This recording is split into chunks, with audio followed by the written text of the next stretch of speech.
So good evening once again. So I think we had stopped here, right? Demand analysis and forecasting. I told that also. We have to start. Okay, fine. So as I was telling you that if at all you have to forecast what is going to be the demand in future. It could be your short term objective, it could be your long term objective. Short term in the sense that in the near future, whereas long term objective is in the distant future.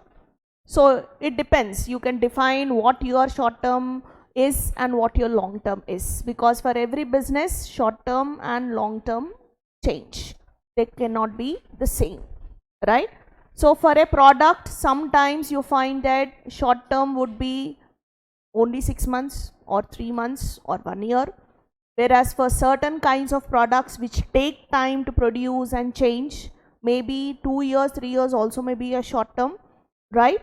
Whereas long term would be usually 5 years and beyond for certain firms where there is constant change, right? Where there is always innovation taking place in a particular field. It could be possible that the short term is lesser than that. That is, the long term is lesser than that. It could be not just anything beyond 2 years also, right? See, for example, if you're talking about software, you're talking about your mobile technology, right? Once a year you find there is a different version coming up, isn't it? So if you're talking about a long term, then I think that long term would be anything between 2 years to 5 years, right? So in that there could be so many different changes that are happening, right? So this is the reason why when we are talking about demand forecasting, you find that in demand forecasting it all depends upon the company's objectives, right? As to what it requires, right? What is its plan? What does it want to know about? Does it want to know about the customer's expectations in the short period, or does it want to know the trends that are going to happen in the long period? Okay, so this is where we are talking about the demand forecasting. Now the next part which you have just now seen, the heading that you have seen is production analysis and cost analysis. Now once you predict how much is going to be the demand in future, the next thing that you have to plan is your production, isn't it? Because you have to be ready with the changes, right? So for example, in 6 months you are expecting the demand to grow by a certain percentage. Then your factory, whether it is right, whether the size is right, whether the machines are in place, whether the inventory is in place, whether you have sufficient amount of labor or not, whether you have sufficient amount of capital or not, you need to check, isn't it? And if it is a long-term plan, then definitely you need to think even ahead, where you will have to think about changes in your plant size or your factory size, the capacity that you can produce, the machinery, whether you want to continue with the same technology or not, or whether you want to go for a change in technology, right? Whether you want to bring in some new innovations, right? Whether there is going to be a change in the organizational structure to suit the needs of the organization in future. So this is where we are talking about the different kinds of analysis which are required, right, in your production to be ready for the expectations that you want to meet of the consumers. Now when you are planning the production, at the same time you find that production is the one which determines your cost, isn't it? How much you are producing, how you are producing, what technique you are using, these are the ones which will decide how much is going to be the cost, isn't it? Right? How much is it going to cost for producing that particular product, right? That's enough.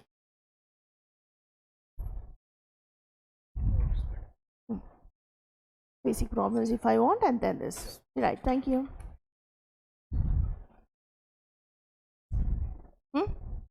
I know.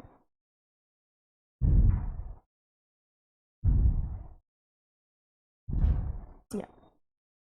So this is where we are talking about the production and cost analysis here.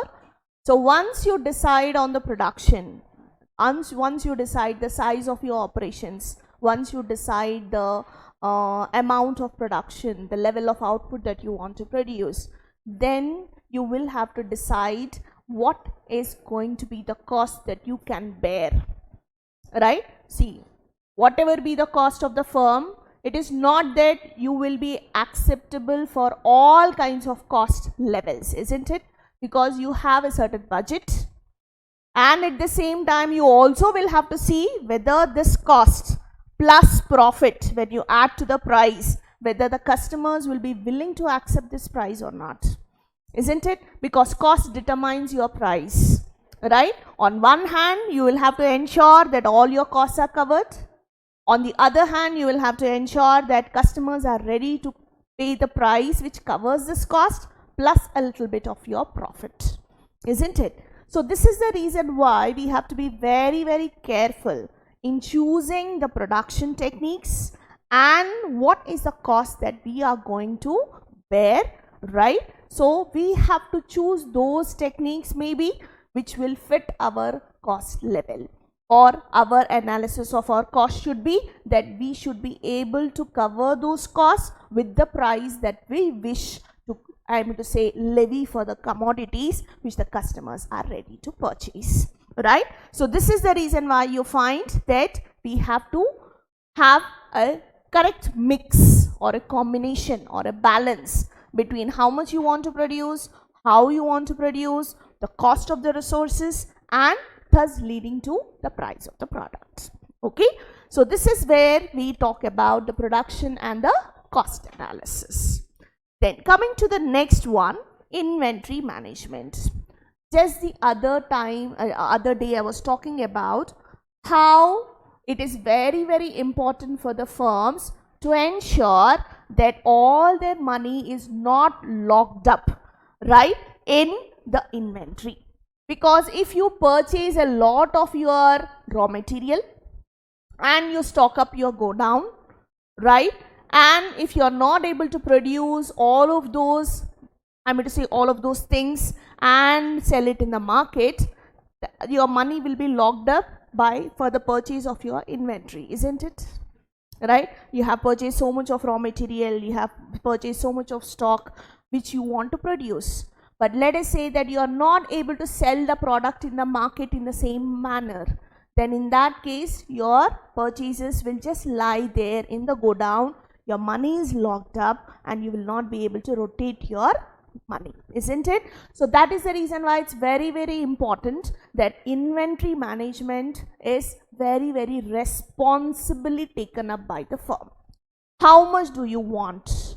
What is the requirement? Neither should you have a deficit and nor you should have a surplus, because surplus is going to lock up your funds and deficit is going to hinder your production, right? Become an obstacle for your production, isn't it? So that is the reason why you have to make sure that whatever is the stock which is required for purchases, that much is there in the godown, that is in your stock, and at the same time no excess of this material should be there.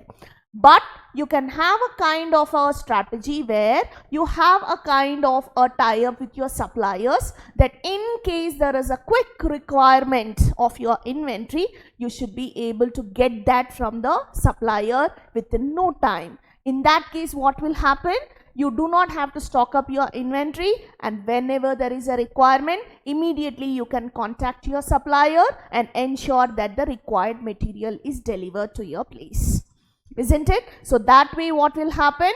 You will not lock up your money. At the same time, you also have the maneuverability or flexibility of getting the supplies whenever you want, right? So this is where we are talking about inventory management.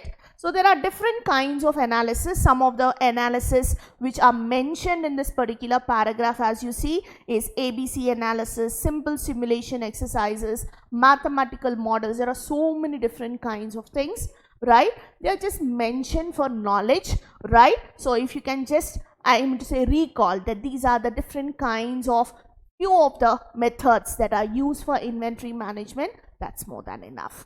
Okay, then coming to market structure and pricing policies.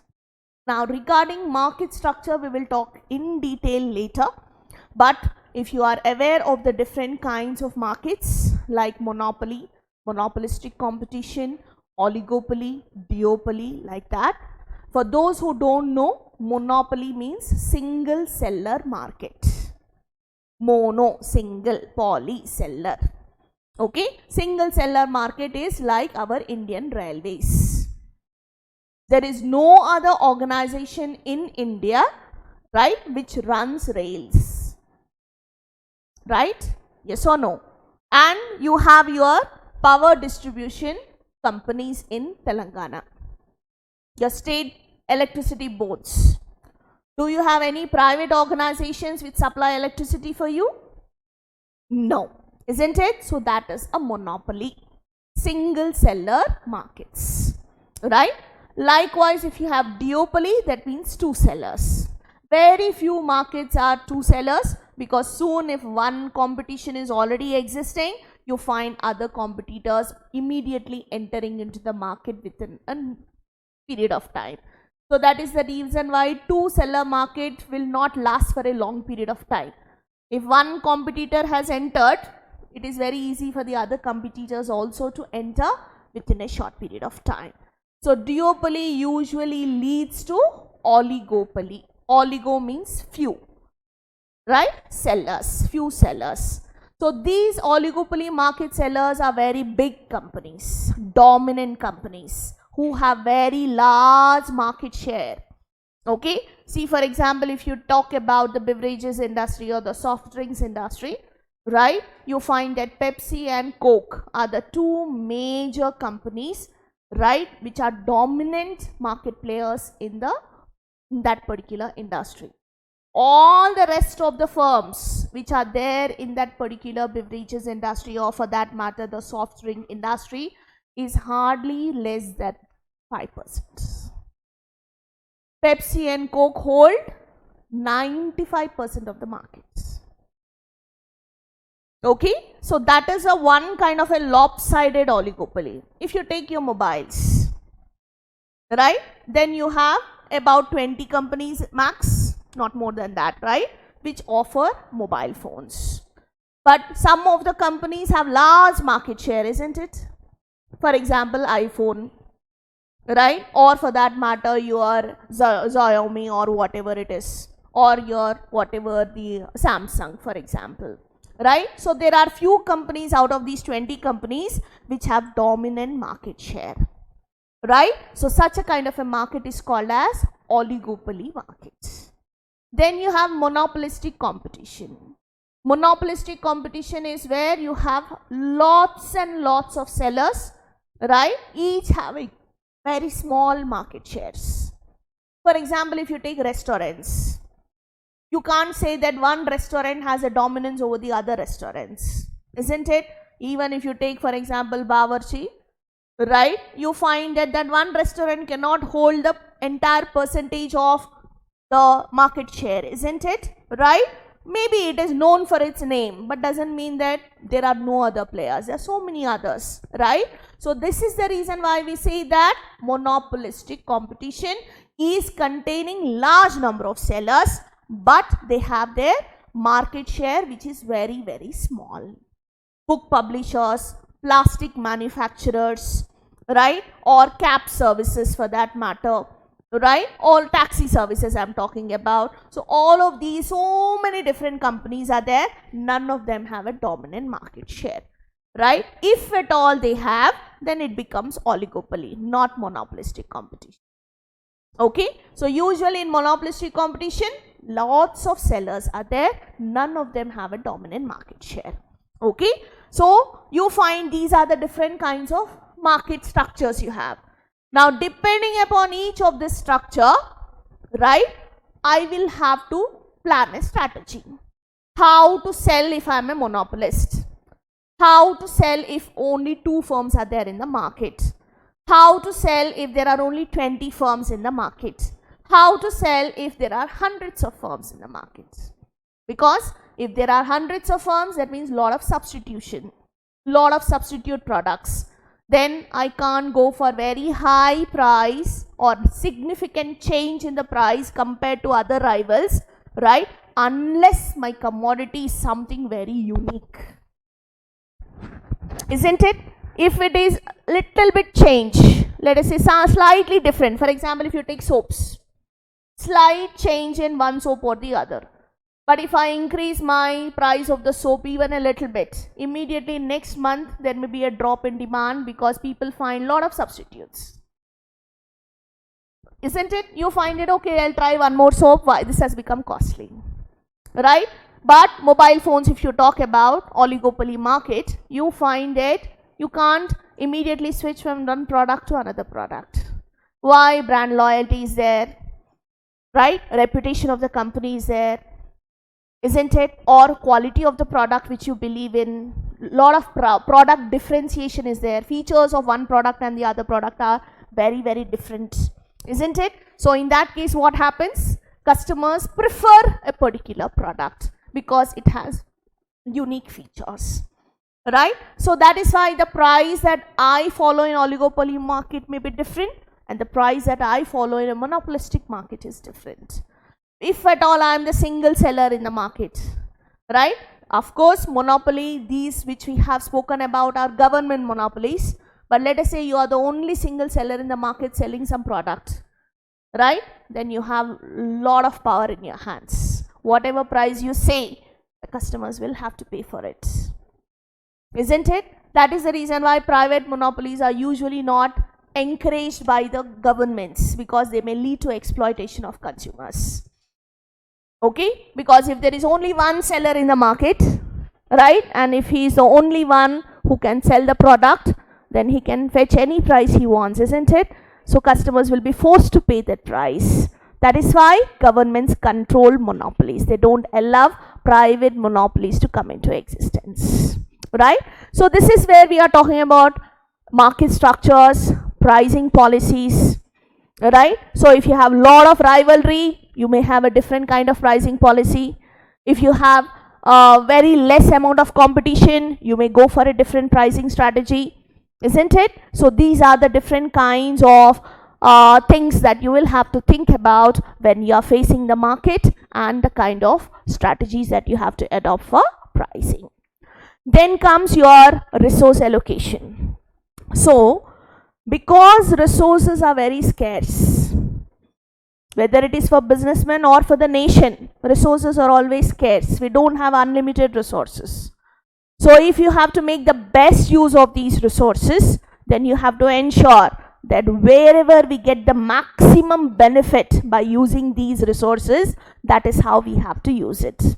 So for that, there are certain kinds of techniques which are used even in statistics. For example, linear programming is one, right, which is used, which enables the firm to ensure that you make the best use of the resources that you have and there is no wastage of resources.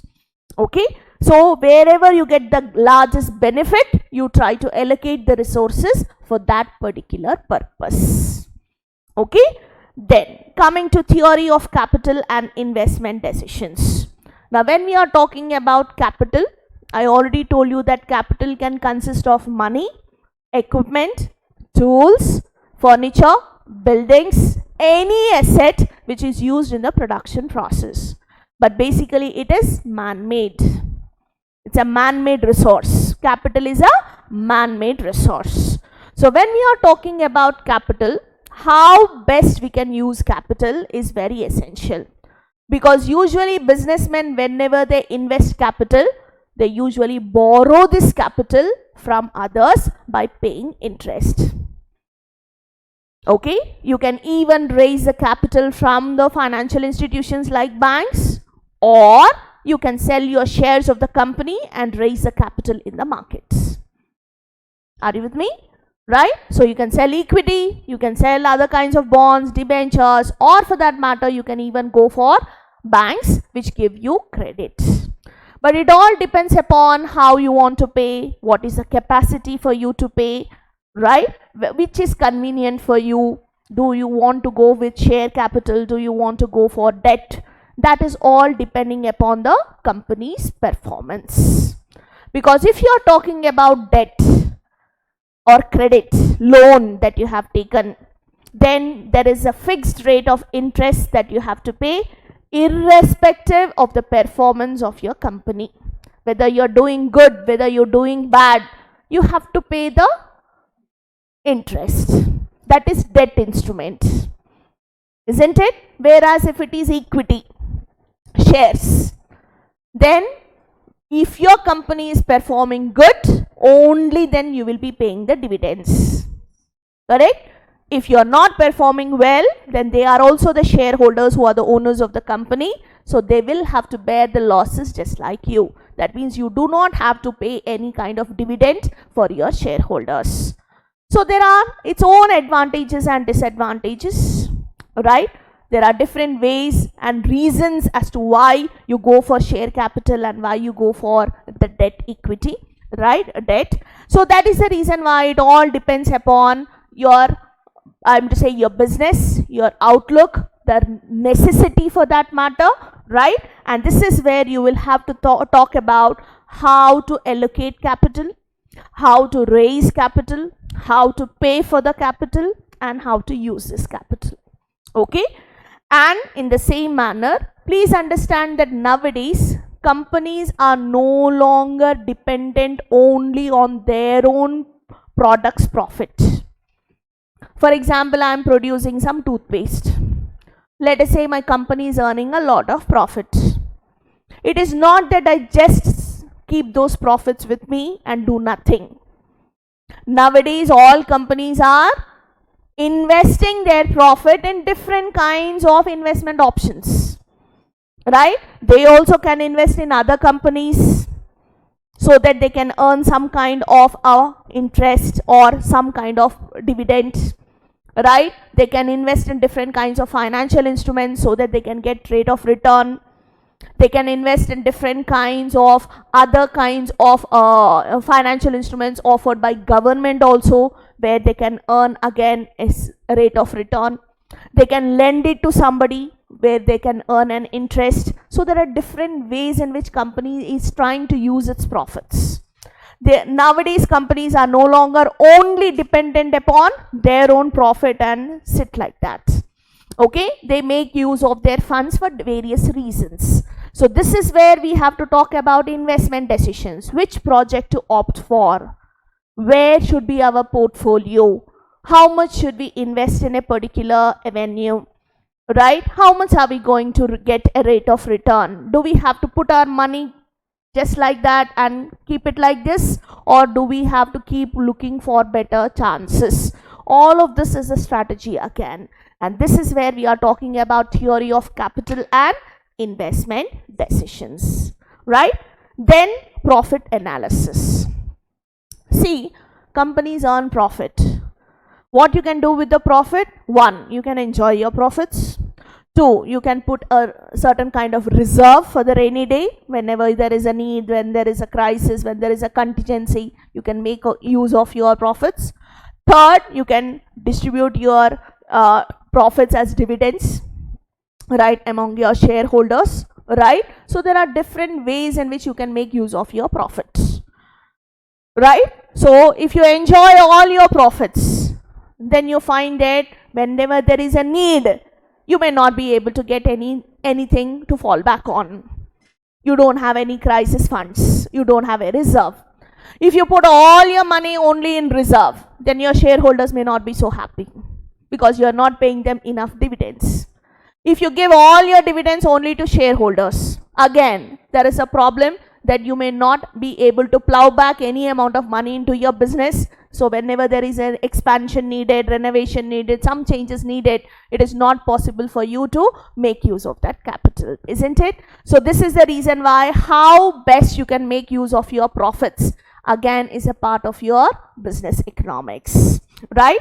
And then you definitely will have to talk about the risk and uncertainty analysis. Can anyone tell me what is the difference between risk and uncertainty? There is a difference. What is risk? What is uncertainty? Anybody? If you start writing whatever I tell, you will not feel sleepy. You're feeling sleepy. Sitting in the first bench. Huh? Concentrate.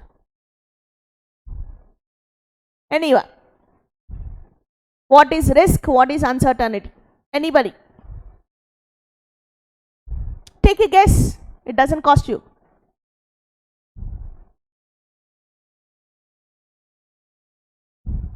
Come on. I'm only expecting a response. I'm not exactly looking for a right answer. Please interact.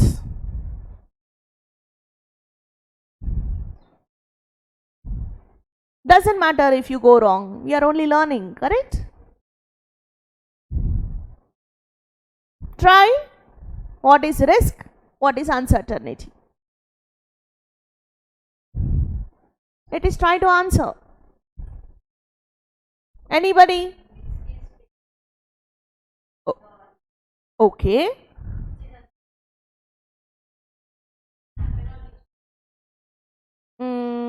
Correct. Both are right. To be very specific, we can face both risk as well as uncertainty. The thing is, when we are talking about risk, it is predictable. Right? Usually we take insurance for any kind of a risk we can predict. In business, right? You can take some insurance. Freight insurance. We are transporting some commodities, right? We are afraid that something may happen, some damage. That is the reason why we are taking freight insurance, right? Accidental insurance. We are traveling somewhere. We do not want any kind of a mishap to happen. That is why accidental insurance. Some kind of natural calamity insurance. For example, some fire insurance. Okay, so we can expect that, let us say, factory, usually there are certain kinds of accidents that happen. So we want to, reduce that risk by taking a fire insurance, so that if anything happens, we'll be compensated for it. Correct or not? So these kinds of risks or things, events, which we can predict to a certain extent. I'm not saying exactly when, where, but this may happen. Such a kind of a thing we can predict. Such kinds of things are called as risks, and they are insurable. Whereas uncertainties are usually things or events which are unexpected, which we can't even imagine, which we can't even predict. Okay, see, for example, till recently, let us say that, right, let us say today you have come by traveling by bus because government has given that free pass to all ladies. Overnight, let us say tomorrow, let us say government withdraws that particular scheme, right? Your whole budget for this month is going topsy-turvy or not? Those who travel, I'm talking about, because you have planned that this scheme was supposed to be continued for this month or whatever it is, and you had planned your expenses accordingly, but suddenly the scheme has been withdrawn and you will have to face with additional expenses. This you cannot take an insurance against, isn't it? It's unpredictable. You just have to face it. Correct? Let us say that you are producing a product. It was in fashion till last night, right? Some influencer, some YouTube influencer or whatever it is, they have started promoting a new product, and overnight fashion changes. Whatever you are producing now is out of fashion. What do? We can't take an insurance against that, isn't it? Unpredictable, right? So such kinds of things for which you cannot take an insurance, which you cannot predict, is what is called as uncertainty. Okay, now usually entrepreneurs who face these uncertainties and withstand the position are the one who earns profits. Okay, whereas risks are insurable, so you can always, everybody can get compensated if at all you are faced with risks. So that is the reason why you will have to take such kinds of decisions which are very, very apt for that situation. So you should have insured for the predictable things, and you should be prepared to face the challenges for uncertainties. Okay, so this is where we are talking about the difference between risks and uncertainties. That also again is a part of business economics, which is under the subject matter of economics. Okay, now all of these are a part of what? Microeconomics that we have learned. In the characteristic features we have learned that it is micro in nature, isn't it? So these are all part of your subject matter of business economics. So majorly your subject matter consists of micro. Okay, coming to macro issues. What are the factors that are related to macro? First of all, economic systems. We have learned the other day, no? What is a capitalist system? What is a socialist system? What is a mixed economy? Those are the economic systems. So what kind of an economic system exists in a particular country will decide how the economic system works in that country. Okay, who takes decisions, what kind of products are produced, what kind of techniques are used, right? How prices are fixed in the market, everything depends upon the economic system. So when related to this, we will be talking about the central problems faced by an economy. So then again, I will come back to the economic systems. Okay. Then the stage of a business cycle. How many of you know what a business cycle is?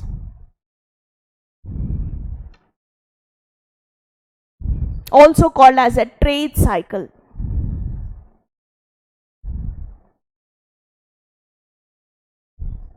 Business cycle,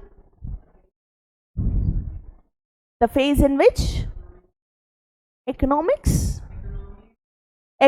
is running. Okay, now please let me tell you that business cycle is always not present. Okay, now there are 4 phases or stages in business cycle. One is called as the boom phase, prosperity, growth, expansion, where economies are growing at a very fast growth rates. Okay, then you have the recession, right? Recession, where economies slow down, the growth of the economies slow down. Okay, demand is not growing much, right? Whatever is produced is at a standstill, there is not much of a change, economy is not growing. That is what is called as a recession. If it becomes worse, it becomes a depression, right? 1929 Great Depression you have learned, at least you have heard of, right? 1929 Great Depression, where most of the people were unemployed, right? Businessmen have lost their profits, they were into huge losses, nothing was being produced, whatever was produced was not demanded, right? People were not getting their incomes, banks were not ready to give money, there was no expectation of a return on whatever you have produced. Very deplorable situation, very depressing kind of a situation. That is what is called as depression. Then you have the recovery phase. If government takes some steps to overcome that particular situation, then slowly the economy starts recovering from that stage. That is what is called as a recovery phase. So this is what is a business cycle stages. But what exactly is a business cycle? These are the ups and downs or the fluctuations which take place in an economy. Okay, fluctuations that take place in an economy over a period of time. Usually the trend is like this, smooth, but when business cycles start, waves start following. Okay, if you look at the tranquil sea, you will just minor waves you will find that they are just buoyant. But sometimes when the tide increases, you find that large waves happen, right? So these waves are wave-like phenomena is what is called as business cycle or trade cycle. Okay, so this is where this doesn't affect only one sector or one part of the economy. It affects the whole of the economy at once. Okay, that is the reason why it is a macroeconomic concept. It doesn't affect only agricultural sector, it doesn't affect only service sector, it doesn't affect only Telangana, it doesn't affect only a price of the product. It affects the entire nation. That is the reason why it is a business cycle, macroeconomic concept. Then you have the trends, that is the changes that take place in national income, employment, prices, saving rates, investment rates, right? Because your saving and investment rates are the ones which will decide the capital formation in the country. Savings lead to investment, investments lead to capital formation. Okay, you save, you go and save the money in the bank. Bank will accumulate the money from such savers, people who save, and give it to people as loans who demand that money. These businessmen will take that money and they will invest it in their production in the form of capital, right? They purchase buildings, furniture, machines, tools, equipment, any other asset which will help in the production process. So the invested money is turning into capital, which is called as capital formation. So higher the savings and investment, higher is the capital formation. Okay, so if at all you are not familiar with one or two terms, I always suggest that you have to make a note in the book. After the class, we will hardly remember one or two points. Okay, if you have your material, you can even mark it, that also is fine. But as long as you are able to recall what we have discussed in class, that's more than okay for me, because you need to go home and prepare. Do not wait for the end of the syllabus to start your preparation. If you do that, I always tell, your attempt is wasted. You have to start from day one. By now, whatever I have told in the previous class, you should be ready with it. Okay, next class onwards, I am going to first ask 5 minutes questions. Only then I am going to start the next lesson. Those who do not answer, imposition, whether you like it or not. Ready to do that? No, read and come. Easy. Instead of imposition, it is better. Now, government economic policies like industrial policy, competition policy, fiscal policy, foreign trade policy, globalization policy. Industrial policy tells us what type of industries, because our country, for example, is a mixed economy, correct? So what type of companies or industries will be managed by the government, public sector, and what kind of areas are left for private participation, right? So industrial policy will decide the private participation and the public participation. Public in the sense government participation. With which sectors is government going to be there, and in which sectors private players are allowed to participate. So that is why industrial policy. Competition policy is basically to ensure that competition is fair in the market. There may be big firms which are trying to exploit the small firms. Unfair trade practices they may follow. Okay, because they have money. Okay, so let us say that earlier it used to be there. You find lot of companies exclusively giving commission to lot of retail outlets to only sell their own products, that is only that company's products, exclusively. No other company's products should be sold. Like that, if you give money to all the retailers in the market, then what will happen to the small players? How will they sell? Isn't it? It is an unfair trade practice. So that is why under competition policy, there are different kinds of rules and regulations which are prescribed by the government, which says that this is how competition should be. This is how the big players should, act. This is what is called as exploitation. This is what is called as unfair trade practice. So competition policy has all of this. In 2007, it was amended. 2002, competition policy was put into practice after the abolition of MRTP Act, Monopolies and Restrictive Trade Practices Act. It was abolished. After that, competition policy was put into place, Competition Act. 2002, it was revised. It was amended in 2007. Okay, so this is in place now, in place of MRTP Act. Then you have the fiscal policy. Fiscal policy is what? Government revenue and expenditure policy. Please note the spelling. It is not physical. It is fiscal. F-I-S-C-A-L.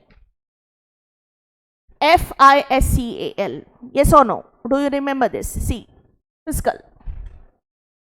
There. F-I-S-C-A-L. Okay. So when we are talking about this fiscal policy, we are talking about government revenue and expenditure policy. How government intends to earn revenue and how it wishes to spend its expenditure. In budget, every time they announce, isn't it? How they are getting revenue this year, how much revenue they have got, and how they are going to spend it in the next year. Right? So taxation policy, public debt policy, public works policy, public finance, all of that come under fiscal policy. Okay? Then foreign trade policy. How we are going to conduct international trade with other countries. What kind of rules and regulations are we going to follow? All of those come under the international trade. Then globalization policies. Globalization is basically whether we are allowing our Indian economy to be a part of the world economy or not. How open are we? Okay, in terms of exchange of ideas, opinions, exchange of technology, exchange of finances, exchange of factors of production, exchange of goods and services, right? All of this put together is globalization. Please understand, it is not just trade. Okay, everything, whatever can be exchanged between one country and the rest of the world, that comes under globalization. Okay, so everything, technology transfers, fund flows, resources transfer, idea transfer, all of these will be a part of globalization policies. So that is why what kind of policy is India following? That is what is a part of the macroeconomic environment. Then working of central banks, financial sector, capital market and their regulations. Please understand that for working of an economy and that too for its growth, it's very, very important that its financial sector should be very, very strong. Okay, banks should be very, very financially solid. Then capital markets should be very active. Then you find the central banks strict with good regulations. See, if you look at any of the financial crisis that the world has faced, especially 2007 crisis, subprime crisis, that is liquidity crisis. Then you have the 1991, our own Indian financial sector crisis, right? So look at any of these crises which you find, you will find that India has not suffered much. Okay, why? Because our RBI policies have been very, very strong and cautious. Our banking structure has been very stable. Okay, our Indian economy's fundamentals are very strong, right? And this is the reason why you find that we have not faced much of trouble. Okay, especially when after 2000, when US and other Western countries were facing recession, those countries which had a lot of trade relations with US had to suffer.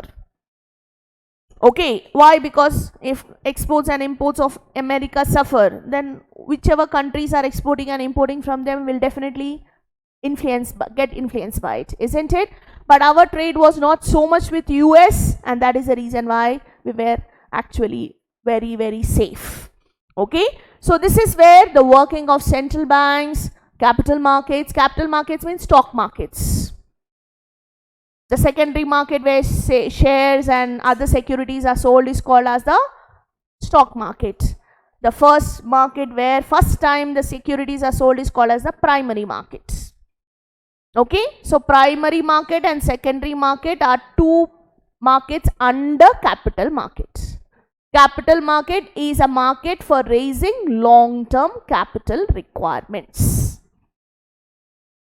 Money market is a market where we want to raise capital or credits, rather raise credit for short-term requirements within 1 year.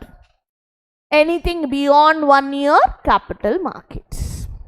Okay, that is what is the difference. Then socio-economic organizations like trade unions, producer, consumer goods and cooperatives, because all of these are the stakeholders in business. Okay, so you find that trade unions are a part of the of the system. Producers are also part of the system. Consumers are part of the system. Even cooperatives. For example, if you look at the Amul product, then it is a cooperative, isn't it? Which is run by thousands and thousands of people pooling together. Right? Do you know this? Amul. It's a cooperative society. Vijaya Milk. It's a cooperative dairy. Are you aware of it? You know how a cooperative works. Voluntarily, I will have to put some amount of capital invest in that particular cooperative. Okay, and my liability is not limited to the money that I have put, it is unlimited. That is, if the company faces losses, everybody will face a loss in the same manner, not limited to the amount of money that I have put. Okay, so and cooperatives, and then social and political environment, how the customs are, how the practices are, how the political environment is, all of this will affect the macro environment. So these are basically the differences. What is the difference between economics and business economics? So first thing, as I said, economics only talks about principles to solve economic problems, but business economics, as I said, is pragmatic, practical. So you are actually implementing the principles of economics into your real business world. That is the difference. Theoretical, practical. Then economics consists of both micro and macro. But when you are talking about business economics, primarily it is focused on micro with a little bit of knowledge on macro. That is why it is. Okay, it is not that it is entirely micro, but certain percentage. That is, for a businessman, we need to have understanding about how the economy works as well. So some amount of knowledge is definitely necessary. Then, what is the main task? Fulfill the needs of the individuals as well as entities. Entities means any kind of an organization, right? Whereas here we are only talking about business entities, not government entities or separate entities. We are only concerned about business entities. That is what is the focus of business economics. Then economics is both positive and normative in nature. Last class I was talking about what positive is, what positive science is, and what normative science is. But business economics, because it is dealing with suggestions, opinions, judgments, that is the reason why it is basically normative in nature. Okay, scope. Economics has a wider scope because you find it includes everything, micro, macro, all put together. But business economics is focused on certain things, only business, how it works, what are the decisions that are taken. So that is the reason why it is comparatively narrow when compared to economics. Branches, it has business economics as its applied branch, whereas you find that this is a branch of economics. Okay, business economics is one of the branches of economics, but business economics, you find that is itself a branch. That's it. It is not the main subject. Okay, so this is what is the difference between economics and business economics. All theories from production to consumption, including distribution, are a part of it, whereas you find that mostly in business economics we are concerned with the firm, company, so more focus on profit theories. Then in analysis of macro level issues are also there, whereas it is mostly microeconomic analysis that is focused on business economics. then you find it concentrates only on economic aspects of any business problem, but here we are talking about both economic and non-economic problems of any business. Okay, then validity of certain assumptions, both ways you find that they are based on certain assumptions, but as I said, if you are applying certain kinds of theories in your practical life, then we can't go by assumptions always. Okay, because every situation will not fit that assumption. So in real life, these assumptions may not be work. Okay, so if I say that under the assumption that all students study right from day 1 to last day, everybody will pass the CA foundation examination. Okay, so if I assume that all students are studying every day from day 1 to day last, day Z, day D, then everybody will pass. But that is not the case, no? Isn't it? Sometimes invalid assumptions. I can't make that assumption, right? I hope that you make my assumption true. Okay, I'm looking forward to it. Right. So this is where we are talking about the first part of this introduction chapter.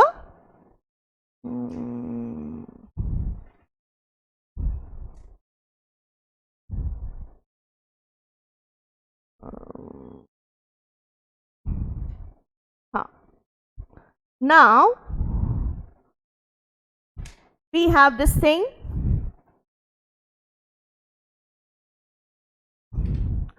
central problems or basic problems of an economy. It is a part of your introduction chapter, it's not different. Okay, this one part we have. Now as I said, central problems of an economy depend upon the economic system.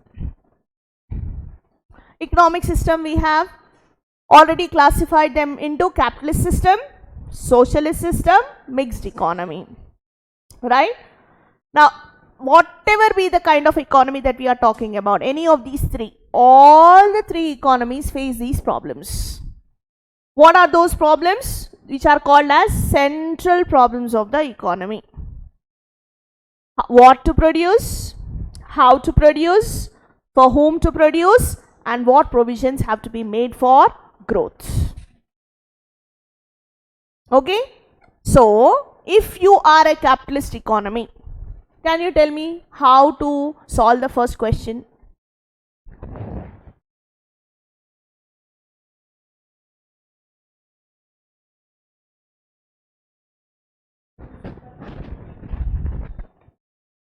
The goods which are wanted by consumers. Okay, correct. What to produce is correct.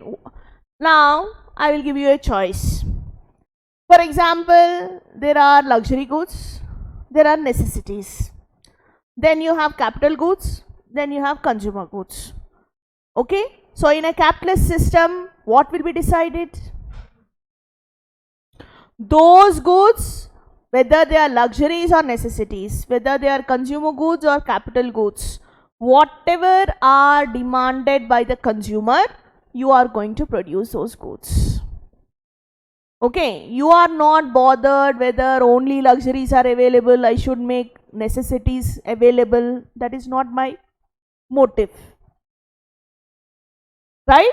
I want to earn profit. That is my profit main criteria, isn't it, in capitalist economy? So I am not bothered about necessities or luxuries or whatever. I am only interested that is there a demand for the products. Correct? If there is a demand for the luxuries, I will produce luxuries. If there is a demand for necessities, I will produce necessities. Right? Are you able to understand the difference between luxuries and necessities? Can anyone tell me?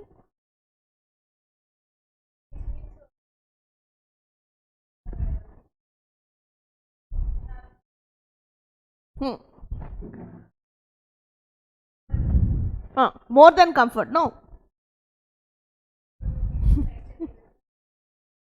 Yeah. So for example, let us say that we want a phone, right? And we at most needed to contact somebody. So even one I would say any kind of a phone that we talk about could be a necessity.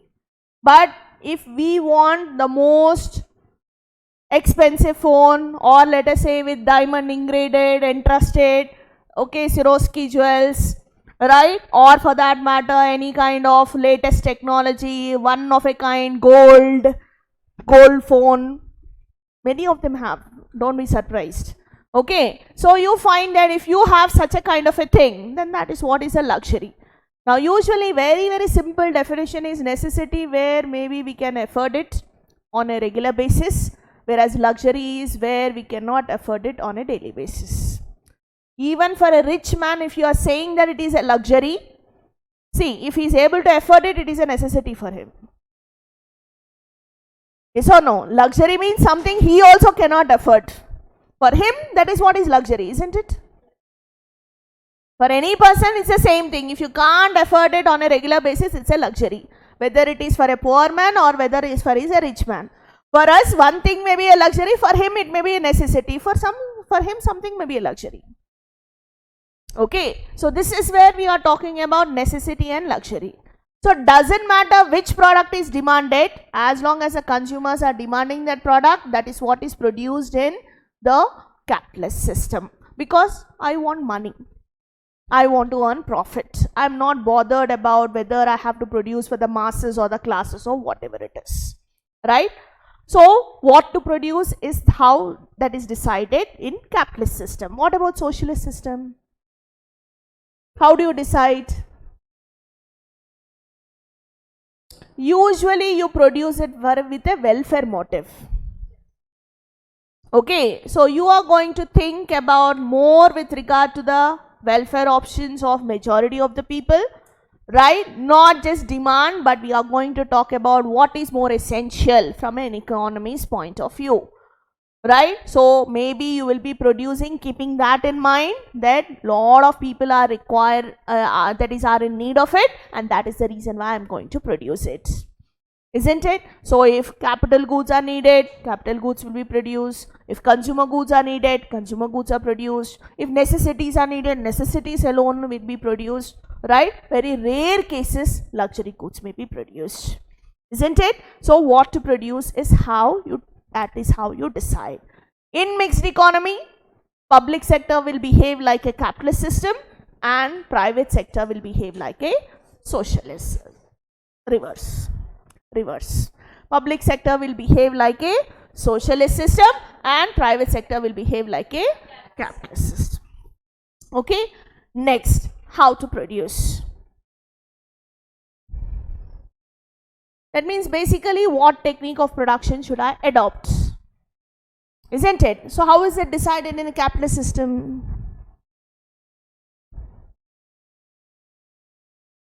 Correct, dear. How do you choose what technique to adopt? How do you decide? Fast production. Why only fast? Okay, fine. If I want fast production, fine, I'll go for a technique of production which produces it fast. What else should be my consideration? If I have to increase my profits,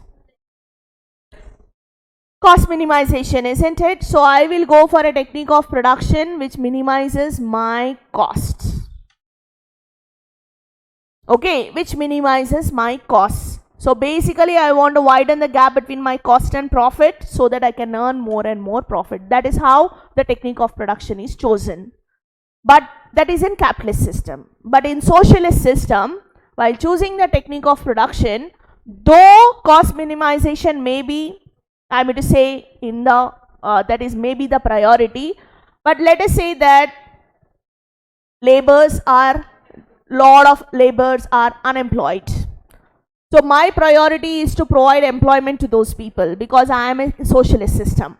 So though it is a costly technique of production may be a little bit costly than capital intensive techniques, I may still go for labor intensive techniques because my criteria is to provide employment to the people, not to minimize cost, isn't it? So my priority is different there, right?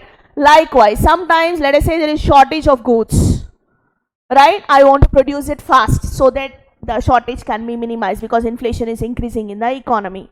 Then in that case, even though capital intensive techniques may be costly, I may still go for capital intensive techniques to produce in mass production.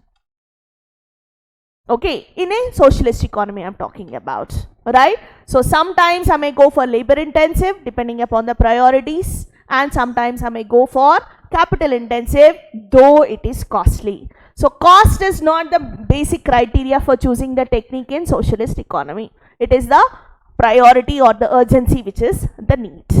Okay, so that is how you decide in a socialist economy. Likewise, in private and public sector, similarly, you are taking the decision in mixed economy, right? Then, for whom to produce? For customers who can afford to pay, that is what you would focus on in capitalist economy, right? Those who can't afford to pay, those who are not willing to pay, you will not think about those. But in socialist economy, you are going to produce those commodities which are within the reasonable grasp of majority of the people, affordable to everyone. For whom to produce? In capitalist economy, you may produce for classes. In socialist economy, you may produce for masses. Large quantity of goods which is affordable, which is within the reach of majority of the people. Government will decide like that only, isn't it? Will it produce a commodity where it is only catering to the rich sections of the society? No.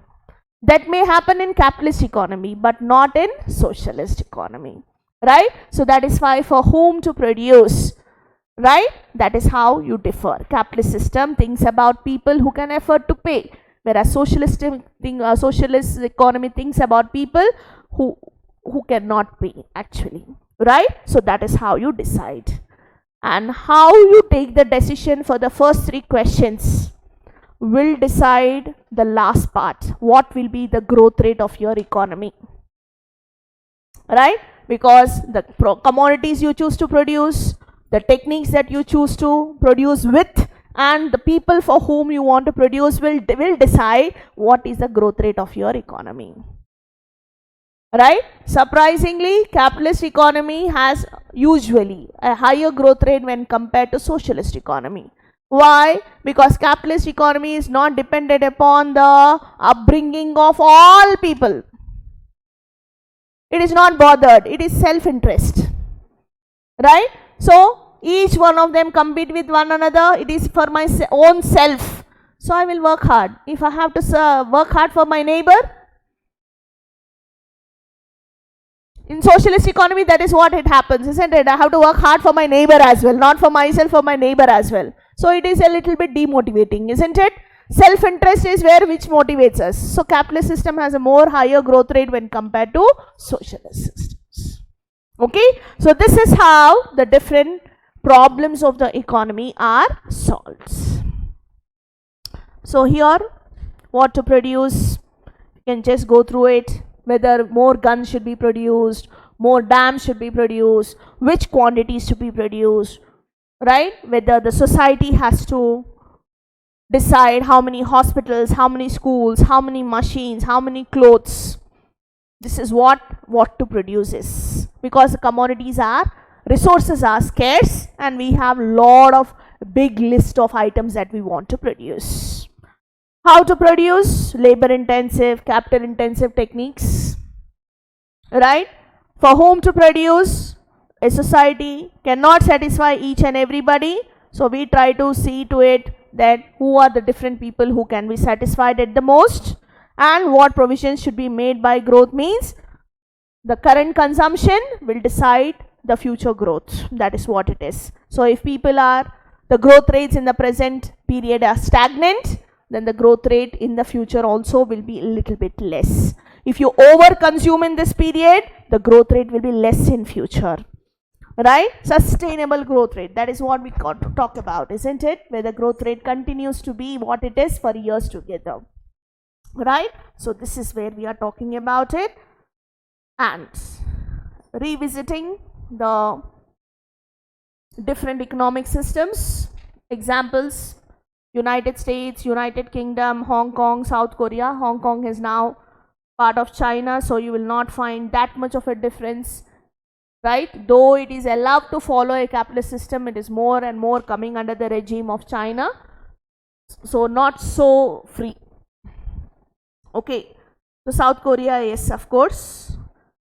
Whereas these are the features. Now there is a word which is laissez-faire economy. Laissez-faire means leave alone. Leave alone. Let me be free. Don't interfere. Like that. So it is telling the government not to interfere much. So laissez-faire economy, that is what it is called as. You can make a note of it. So you have right to private property, freedom of enterprise. Anybody can start any kind of business, service, produce goods and services without any kind of interruption by the government. Freedom of economic choice. You are free to make any kind of choices, where to work, what to buy, what to invest, where to invest, anything. Profit motive is the criteria. When I was talking about the basic class, I have covered all of this, right? It is just a revisit.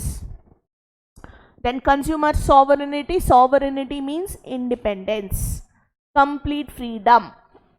Okay, you are not dependent upon anybody to take your own decisions. That is what you mean by sovereignty. So unbridled freedom, unhindered, no obstacles, no limitations, no constraints. That is what it means. Then competition, because everybody competes with one another, and absence of government interference.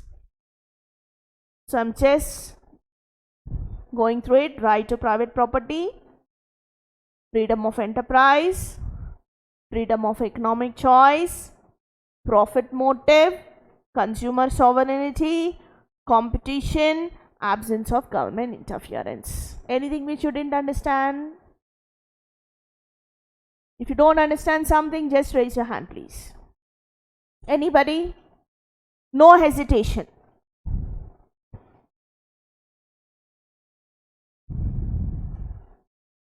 So as I said, first line, the aim of an entrepreneur is to earn as many profits as possible, right?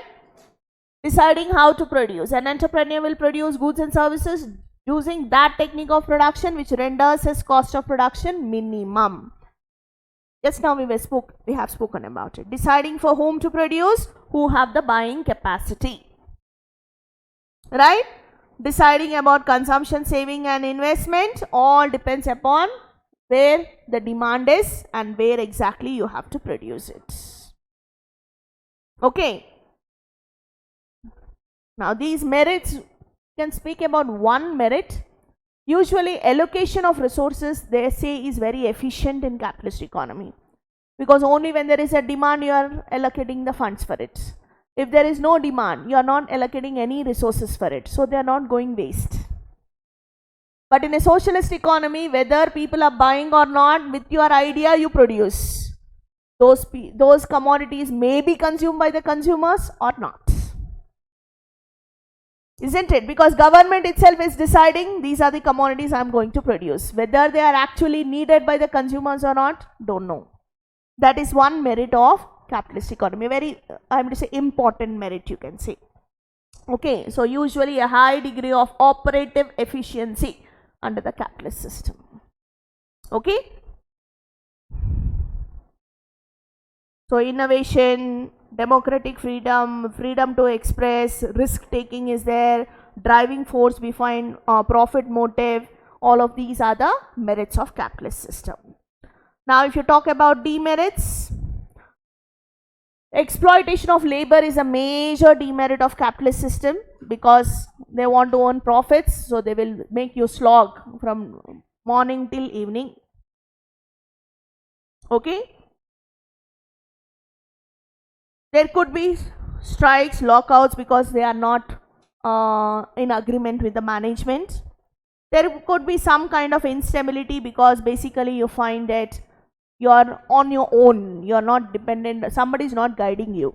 So when everybody is taking their own decisions, sometimes there may be some kind of an instability in the economy. And capitalism leads to formation of monopolies, right? So if only one firm becomes the biggest firm, then it may start exploiting the others. Okay. Now socialist economy, these are the features, we have already learnt it. Collective ownership, economic planning, very important. That's why I told you that it is also called as centrally planned economy when the other day I was talking about the other terms. Then absence of consumer choice, relatively equal income distribution, because government is going to decide what the wages are for all people. So it may have equal amount of wages for everybody. Okay, and same equal opportunities for everybody as well, no discrimination as such, unless of course corruption exists. Then minimum role of price mechanism, that is prices are fixed by the government in socialist economy. That is why there is minimum role of price mechanism. Hardly the prices are decided by demand and supply. Majorly it is decided by the government. Okay, so no price mechanism or minimum price mechanism exists. Okay, anything which you don't understand? See, I am quickly going through it only because I have already covered it in the previous class, not that I want to just skip through it, right? You are always welcome to ask me something which you don't understand, saying that please explain this, we are not able to follow. Okay, but as much as I have taught in previous classes, I feel that I can concentrate on the most important points, and that is more than sufficient for you to understand and grasp the concept. But otherwise, if you feel that this point has to be explained, we have not been able to understand, you are free to always tell me. Next class, when we are about to start also, once you go through the entire material, if you have any doubts, you can underline, you can ask, you can tell me that you have not understood something. Okay, don't hesitate. So these are the different features of socialist economy. Absence of competition. Merits are basically because government is taking the decision.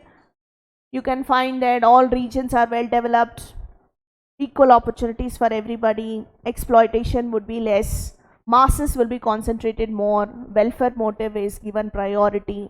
Okay, so that is the reason why you find that everybody is taken together, right? So that is one merit of socialism. Whereas you find that in socialism there is no drive and is no push. Nobody is motivating us. Okay, we are following the crowd. So that's the reason why lack of motivation. That is the basic thing. Okay. Then that's what. See, it will not provide necessary incentives to hard work in the form of profit. Then mixed economy, coexistence of public and private sector.